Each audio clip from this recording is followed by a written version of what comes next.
அனைவருக்கும் வணக்கம். ரிஷபராசினியர்களுக்கு நிகழ இருக்கும் மகா சிவராத்திரியான இன்று 4 கால பூஜையும் வழிபடும் முறையும் என்ன? குறிப்பா ரிஷபராசியில் நீங்கள் பிறந்திருந்தால் இந்த ஒரு குறிப்பிட்ட சாம பூஜையை தவறவிட்டு விடாதீர்கள். அந்த வகையில் இந்த மகா சிவராத்திரி பலன்கள் என்ன?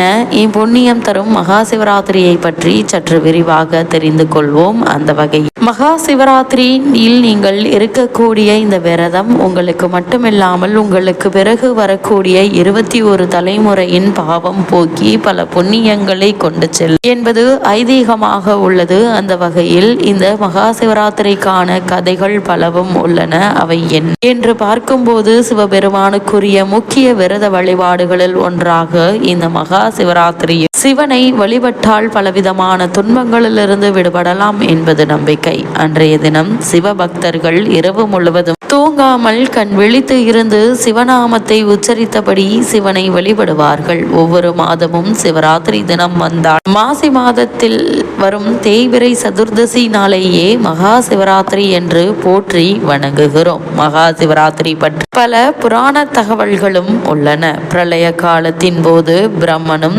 அவரால் படைக்கப்பட்ட அனைத்து ஜீவராசிகளும் அழிந்துவிட்டன. இதையடுத்து அன்றைய இரவு பொழுதில் பார்வதி தேவி சிவபெருமானை நினைத்து பூஜை செய்தார். 4 ஜாமங்களிலும் இரவு முழுவதும் ஆகம விதிகளின்படி அர்ச்சனை செய்தார். அம்பிகை இவ்வாறு சூரிய அஸ்தமன நேரம் முதல் மறுநாள் சூரிய உதயம் வரை பூஜை செய்த காலமே மகா சிவராத்திரி என்று அழைக்கப்படுகிறது. இந்த பூஜையின் முடிவில் பார்வதிக்கு சிவபெருமான் காட்சியளித்தார். அவரிடம் சிவராத்திரி அன்று சூரியன் மறைந்தது முதல் மறுநாள் காலை சூரியன் உதயமாகும் வரை தங்களை பூஜை செய்பவர்கள் யாராக இருந்தாலும் அவர்களுக்கு எல்லா விதமான பாக்கியங்களையும் தந்து முடிவில் மோட்சத்தையும் அளிக்க வேண்டும் என்று பார்வதி தேவி வேண்டினாள். சிவபெருமானும் அப்படியே ஆகட்டும் என்று அருள் புரிந்தார். ஒரு சமயம் மகாவிஷ்ணுக்கும் பிரம்மனுக்கும் இருவரில் யார் பெரியவர் என்ற போட்டி ஏற்பட்டது. சிவபெருமான் அடிமுடி காண முடியாத ஜோதிப்பிழமாக உயர்ந்து நின்றார். அதில் ஈசனின் முடியையோ அடியையோ காண்பவர்களே பெரியவர் என்று சொல்லப்பட்டது. இதையடுத்து பிரம்மதேவன் அன்னப்பறவை உருவம் கொண்டு முடியை தேடியும் மகாவிஷ்ணு வராக உருவம் கொண்டு பாதாளத்தை தோண்டியபடி ஈசனின் அடியை தேடியும் புறப்பட்டனர். இந்த கோலத்தையே லிங்கோத்பவர் கோலம் என்பார்கள். மகா சிவராத்திரி நாளில்தான் இந்த திருக்காட்சி காண கிடைத்தது என்கிறார்கள்.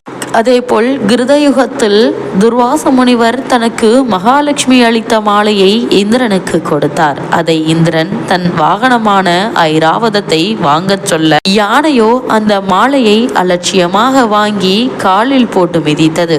இதனால் கோபம் அடைந்த துர்வாச முனிவர் இந்திரன் தன் செல்வத்தை இழந்து போவான் என்று சபித்தார். செல்வத்தை இழந்த இந்திரன் பிரம்மதேவனிடம் சென்று முறையிட்டு இழந்த செல்வத்தை பெற முயற்சித்தான். அதன்படி இந்திரன் பூஜித்த காலமே மகா சிவராத்திரி என்கிறார்கள்.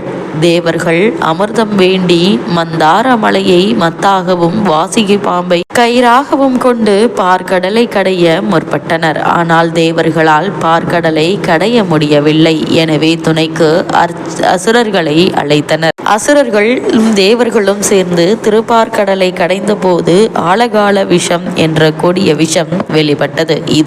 இதன் சக்தியால் அனைத்து உயிர்களும் வெப்பத்தில் துன்பப்பட்டன.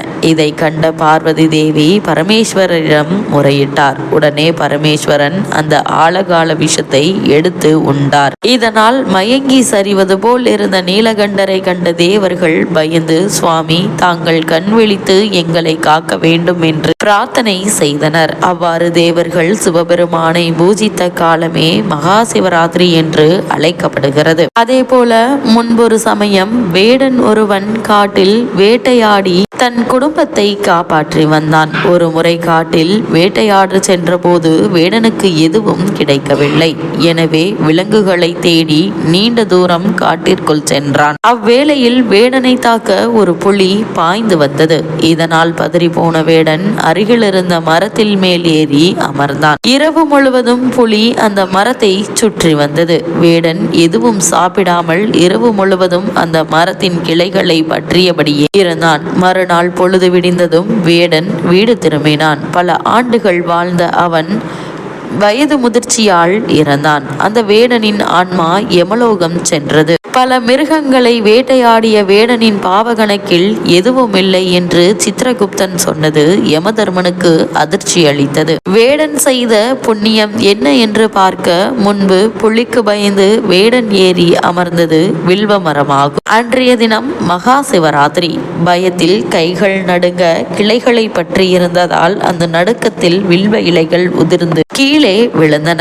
வில்வ இலைகள் விழுந்த இடத்தில் ஒரு பழமையான சிவலிங்கம் மண்ணில் புதைந்திருந்தது. மகா சிவராத்திரி அன்று சாப்பிடாமல் வில்வ இலைகளால் சிவலிங்கத்தை அர்ச்சனை செய்த புண்ணியம் வேடனுக்கு கிடைத்தது என்பதை யமதர்மனும் சித்திரகுப்தனும் அறிந்தனர். இப்படி மகா சிவராத்திரி விரதம் இருப்பதால் தெரியாமல் செய்த பாவங்களுடன் தெரிந்தே செய்த பாவங்களும் நம்மை விட்டு நீங்கும் என்பது ஐதீகம். சிவராத்திரி விரதத்தை யார் வேண்டுமானாலும் கடைபிடிக்கலாம். வருடம் முழுவதும் விரதம் மேற்கொள்வது, 100 அஸ்வமேத யாகம் செய்வது, பல முறை கங்கையில் நீராடுவது ஆகியவை கூட ஒரு சிவராத்திரிக்கு ஈடாகாது. சிவராத்திரிக்கு முன்தினம் ஒரு வேளை மட்டுமே சாப்பிட வேண்டும். சிவராத்திரி அன்று அதிகாலை எழுந்து நீராடி சூரிய உதயத்தின் போது வீட்டில் பூஜை செய்ய வேண்டும். அதன் பின் சிவன் கோவிலுக்கு சென்று முறைப்படி தரிசனம் செய்ய வேண்டும். 4 கால பூஜையிலும் கலந்து கொண்டு சிவபெருமானுக்கு நடைபெறும் அபிஷேகம், அலங்காரங்களை கண்டுகளிக்க வேண்டும். அப்போது இறைவனின் திருநாமத்தை தவிர வேறு எதையும் உச்சரிக்க கூடாது. இரவு முழுவதும் கண் விழித்து இருக்க வேண்டும். ஆலயத்திற்கு சென்றுதான் கண் விழித்து இருக்க வேண்டும் என்று கிடையாது. வீட்டிலும் கூட மகா சிவராத்திரி அன்று 4 ஜாமங்களிலும் முறைப்படி பூஜை செய்து ஈசனுக்கு வில்வத்தால் அர்ச்சனை செய்வது உரிய பலனை தரும். மகா சிவராத்திரி விரதம் இருப்பவர்கள் 5 எழுத்து மந்திரமான சிவாய நம என்ற சொல்லை 108 முறை அல்லது 1008 முறை உச்சரித்து பூஜை செய்ய வேண்டும். 4 ஜாம பூஜைகளை முடிந்த பிறகு மறுநாள் காலையில் நீராடி இறைவனுக்கு படைத்த நைவேத்தியங்களை தானம் அளித்ததும் விரதம் இருப்பவர்கள் உண்டும் விரதத்தை முடிக்க வேண்டும். தொடர்ச்சியாக 24 வருடங்கள் சிவராத்திரி விரதம் இருப்பவர்கள் சிவகதி அடைவார்கள் என்பது ஐதீகம். அத்துடன் அவர்களின் 21 தலைமுறைகளும் நற்கதி அடைந்து முக்தி அடைவார்கள். பல புண்ணியங்கள் செய்த பலன் கிடைக்கும் என்கின்றது புராணம். இவ்வாறு ரிஷபராசினியர்களான நீங்கள் இந்த மகா சிவராத்திரியான இன்று ஆலயங்களிலோ அல்லது வீட்டிலேயோ விரதமிருந்து 4 ஜாம பூஜைகளை மேற்கொண்டு சிவபெருமானை நீங்கள் வழிபடுவதன் மூலமாக உங்களுக்கு ஏற்பட்டு வரும் அனைத்து இன்னல்களும் நீங்கி பல முன்னேற்றங்கள் நிச்சயம் உங்களுடைய வாழ்வில் ஏற்படும் என்பதை கிரகங்களுடைய சஞ்சார நிலைகள் தெளிவாகவும் உறுதியாகவும் எடுத்துக்காட்டுது.